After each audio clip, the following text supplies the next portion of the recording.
Bonjour et bienvenue. Je m'adresse aujourd'hui à tous les hypersensibles et empathes.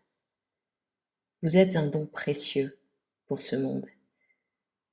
Votre capacité à ressentir les émotions des autres, à comprendre leurs douleurs et leurs joies est une qualité rare. Vous êtes comme des éponges émotionnelles. Vous absorbez tout ce qui vous entoure, souvent sans même en avoir conscience. Et ça vous permet de vivre des expériences profondes et intenses. Mais ça peut aussi vous laisser épuisé, submergé et souvent confus. Alors dans cette quête de comprendre le monde autour de vous, rappelez-vous une vérité fondamentale. Ressentir de la compassion pour les autres n'est pas la même chose que partager leurs émotions. Et il est crucial de savoir faire la différence. La compassion est l'une des émotions les plus nobles que nous puissions éprouver. Elle vient du cœur. Elle est le moteur de l'empathie. Lorsque vous ressentez de la compassion, vous reconnaissez la souffrance de l'autre et vous avez le désir sincère de l'aider ou de soutenir la personne. C'est un acte d'amour désintéressé, de bienveillance et qui vise à alléger la souffrance d'autrui, sans pour autant s'y immerger. Mais il est important de comprendre que la compassion ne signifie pas absorber la douleur des autres, ni se laisser envahir par leurs émotions. Vous pouvez comprendre la souffrance de l'autre sans vous laisser emporter par elle. Vous pouvez être présent, écouter, offrir des mots réconfortants ou même une simple présence silencieuse, sans que cela ne vienne perturber votre propre équilibre intérieur. Imaginez-vous comme un miroir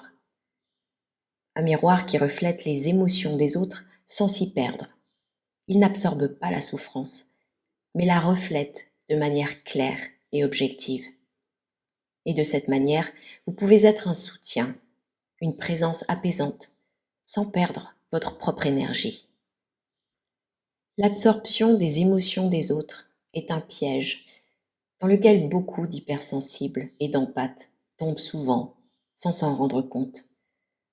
Ça peut se produire subtilement, sans que vous ne sachiez exactement quand vous avez franchi la ligne entre la compassion et l'absorption des sentiments. Vous commencez à ressentir ce que l'autre ressent et ces émotions prennent le dessus sur les vôtres. Vous vous laissez entraîner par la tristesse de l'autre, ou la colère, ou même la joie excessive, au point d'en oublier qui vous êtes. Et croyez-moi, ça peut être épuisant et nuire à votre propre bien-être. Parce que contrairement à la compassion, l'absorption des émotions est un acte de fusion. Vous ne faites plus qu'un avec l'autre, et ce lien devient souvent plus lourd qu'il ne l'était au départ. Et cela peut créer un déséquilibre dans votre propre énergie. Vous ne vous occupez plus de vous, ou vous passez constamment au second plan. Vous êtes trop préoccupé par ce que l'autre vit. Et à ce moment-là, vous ne pouvez plus vraiment aider l'autre de manière authentique, parce que vous êtes emporté par ses émotions et vous n'êtes plus en mesure de lui offrir une écoute ou un soutien désintéressé. Il est important aussi de comprendre que lorsque vous partagez les mêmes émotions que l'autre, vous êtes également dans le jugement, c'est-à-dire que vous évaluez l'autre à travers la même lentille émotionnelle. Vous perdez la capacité de voir la situation avec du recul, de prendre de la distance et d'offrir une perspective objective. Vous êtes vous aussi pris dans une spirale émotionnelle qui vous tire vers le bas. Beaucoup d'empathes et d'hypersensibles se retrouvent dans une situation de jugement inconscient lorsqu'ils absorbent les émotions des autres. En ressentant les mêmes sentiments que l'autre, ils perdent la capacité de discerner ce qui est juste et ce qui est erroné dans la situation. Ils voient la douleur ou la souffrance de l'autre et sans le vouloir, ils valident cette émotion en la partageant. Mais ça ne sert pas réellement l'autre. Parce que le jugement se cache souvent dans l'absorption des émotions. Lorsque vous ressentez la même chose que l'autre, vous commencez à vous dire qu'il n'y a rien de bien dans ce qu'il ou elle vit. Vous vous laissez emporter par cette énergie négative et vous vous placez dans une position de victime. Vous commencez à identifier la souffrance comme une réalité à partager plutôt que comme quelque chose à transcender. Et c'est là que vous vous retrouvez coincé, en train de sombrer dans la même spirale émotionnelle que l'autre. Le véritable rôle de l'empathie est de pouvoir comprendre sans juger. Lorsque vous ressentez la douleur d'une personne, vous devez chercher à la comprendre avec douceur, avec ouverture, sans vous laisser submerger. Vous pouvez soutenir l'autre tout en restant équilibré, et c'est cette capacité à maintenir vos vibrations élevées qui permet à l'autre de guérir, plutôt que de les baisser, plutôt que de s'abaisser au niveau de sa douleur. Comprenez que vous n'êtes pas responsable des émotions des autres. Vous pouvez être présent, mais vous n'êtes pas tenu de porter la douleur de l'autre. Alors prenez un moment pour vous recentrer et vous rappeler que vous avez le droit de vous protéger émotionnellement. Essayez de rester ancré dans le moment présent. Observez ce que l'autre ressent, mais ne vous laissez pas emporter par le flot de ses émotions. Respirez profondément et maintenez votre attention sur votre propre corps et sur votre propre souffle. Cultivez la pleine conscience. Apprenez à observer vos émotions sans vous identifier à elles.